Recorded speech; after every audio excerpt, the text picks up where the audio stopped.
আল্লাহ তাআলার কুদরতি পা জাহান্নামের ভেতরে ঢুকিয়ে দিবেন।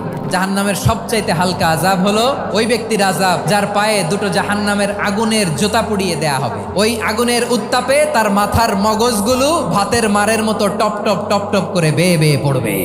এইটা যদি সবচেয়ে লাইট পানিশমেন্ট হয়, সবচেয়ে হালকা পাতলা সহনীয় আযাব যদি হয়, তাহলে ভয়ঙ্কর তোমার আযাবের কি অবস্থা হবে? জাহান্নামের অবস্থা এত ভয়ঙ্কর হবে, জাহান্নামের ভেতরে লক্ষ লক্ষ কোটি কোটি কাফির মুশরিককে দেওয়ার পরেও জাহান্নাম বলবে হালমিম মাজিদ, আরো আছে নাকি, আরো দাও, আমার ক্ষুধা নিবারণ হয় নাই। জাহান্নামে তো উত্তপ্ত হবে, জ্বলন্ত হবে, ভয়ঙ্কর হবে। জাহান্নামের এক অংশ আরেক অংশকে খেয়ে ফেলবে। আল্লাহু আকবার।